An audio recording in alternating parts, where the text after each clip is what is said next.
رضا الحق صاحب، جیسے ایوب بیگ صاحب فرما رہے ہیں کہ اگر ہم ان کا معاشی بائیکاٹ کر دیں تو یہ ان کے لیے ایک طرح کا جو ہے وہ اپنے موت آپ مارنے کے برابر ہے ان کو، لیکن آپ یہ فرمائیے کہ کیا ہم صرف معاشی بائیکاٹ کر کے ہی اس سارے معاملے کا حق ادا کر سکتے ہیں، یا ہمارے حکمران جو ہے اجتماعی طور پہ کوئی ایسا مطالبہ کریں کہ عالمی سطح پر جو ہے قانون سازی کی جائے، ہولوکاسٹ طرز کی جو ہے قانون سازی کی جائے؟ تو کیا ہمارے مسلم حکمران جو ہیں یہ ان کی ذمہ داری نہیں بنتی ہے کہ وہ اس طرح کی عالمی سطح پہ قانون سازی جو ہے وہ کروانے کے لیے اپنا رول ادا کریں؟ جی وسیم صاحب، اس میں ایک میرا تھوڑا سا ٹیک اس کے اوپر یہ ہے، اس معاملے کے اوپر، کہ ہمیں کم از کم عالمی اداروں سے تو کوئی امید نہیں ہے کہ کوئی ایسی قانون سازی کریں گے۔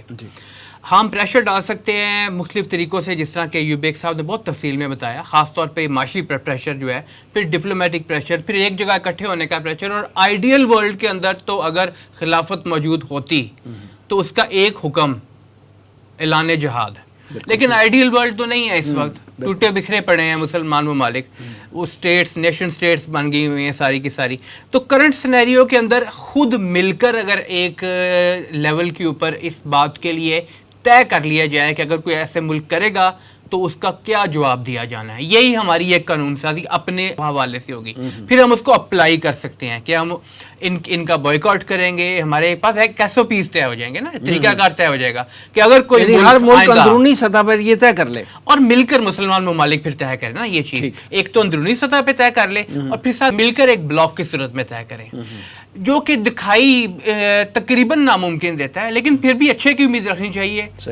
کوئی عجب نہیں، بڑی بات نہیں کہ اللہ تعالیٰ مسلمان حکمرانوں کے دل میں یہ بات ڈال دے اور اکٹھا کر دے مسلمانوں کو، تو ایک تو ایسے پیس طے ہو جائیں گے کہ اگر ایسی حرکت کرتا ہے فرانس جیسا ملک یا کوئی اور ملک اس طرح کی جو کہ حضور صلی اللہ علیہ وسلم کی شان میں گستاخی ہو، یا مسلمان ملک کسی دوسرے پہ حملہ ہو جس طرح کہ انہوں نے کیا اور کرتے رہے ہیں اور کرتے آ رہے ہیں، یا کہ مسلمان جو آبادیاں موجود ہیں کشمیر کی ہیں، فلسطین کی ہیں، اور ایسے بہت سارے مسائل ہیں، ان کو حل کرنے کے لیے پھر ان ممالک کا یہ ہے کہ ان کے اوپر پریشر ڈالا جائے گا مل کر، ان کو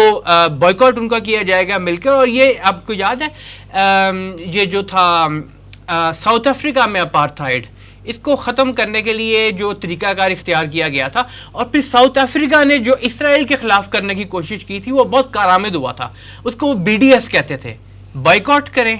سینکشن کریں، صرف یہ نہیں کہ ان کو بائیکاٹ کرنا ہے، ان کو بھی چیزیں نہیں دینی ہے اپنی، اور ان کو سینکشن کرنا ہے، اور ڈائیویسٹیچر کریں، یہ امپورٹ ہی بند نہیں کرنی، ایکسپورٹ بھی بند کرنی، اور سر ڈائیویسٹیچر اگر ہمارے ان کی کمپنیوں کے اندر شیئرز ہیں یا دوسری چیزیں ہم سپورٹ کریں، وہ نکال کریں، وڈرا کریں، انویسٹمنٹ وہاں سے نکالنی شروع کر دیں، تو اس کا اثر بہت پڑا، لیکن بہرحال میرے نزدیک تو یہ ایک طریقہ ہو سکتا ہے۔ ٹھیک ہے ایوب بیگ صاحب، فائنلی یہ فرمائیے کہ نبی کریم صلی اللہ علیہ وآلہ وسلم کی شان میں گستاخی کرنے والوں کے خلاف جو ہے عالمی سطح پر کس طرح کی قانون سازی ہونی چاہیے؟ وسیم صاحب، یہ قانون سازی کیسے ہو سکتی ہے؟ جیسی ہولوکاسٹ کی ہے انہوں نے۔ اگر آپ نے منافقت کا صحیح ترین مفہوم سمجھنا ہے تو UNO کو دیکھ لیجئے، سلامتی کونسل کو دیکھ لیجئے، آپ کو منافقت کا صحیح مفہوم کسی ڈکشنری میں نہیں ملے گا، UNO کے چارٹر سے مل جائے گا کہ منافقت کیا ہوتی ہے۔ یعنی یہ کہ کشمیر کا مسئلہ 73 سال سے وہ قرارداد پاس ہوئی ہے، ہاں جی، اور یہ انڈونیشیا سے مشرقی تیمور کو چند دنوں میں جدا کر کے نپٹا دیا اور ایک اسٹیٹ بنا دی۔ کتنی قراردادیں ہیں جن کو ٹھوکر مار چکا ہے اسرائیل، سلامتی کونسل، کوئی اس کو پوچھنے والا ہے، لہٰذا ان سے تو کوئی توقع نہیں ہے۔ میں سمجھتا ہوں کہ جو بات رضا الحق صاحب نے کی ہے وہی درست ہے، ہم اگر کچھ کر سکتے ہیں تو اسی والے۔ آپ دیکھیں کہ ایک سلامتی کونسل کا ایک مسلمان ملک بھی ممبر نہیں ہے، ایک مسلمان ملک، 57 ہیں، کسی اور مذہب کے اتنے ملک شاید نہ ہوں، اس کا مطلب ہے دوہرا پن ہے، منافقت ہے۔ لہٰذا اس کا ایک ہی حل ہے کہ مسلمان خود اکٹھے ہوں، خود آپس میں ایک بات طے کریں، آپس میں اور کوئی قانون سازی نہ کریں۔ میں کہتا ہوں صرف ایک چیز طے کر لیں کہ آئندہ سے جس ملک نے بھی وہ کوئی ہو، اس نے اگر نبی اکرم صلی اللہ علیہ وسلم کے شان میں گستاخی کی یا اللہ کی کتاب قرآن پاک کی بے حرمتی کی تو تمام مسلم ممالک جو ہے اس کا بائیکاٹ کریں گے۔ ایک چیز بس طے کر لے بنیادی طور پر، دیکھیں پھر کیا ہوتا ہے۔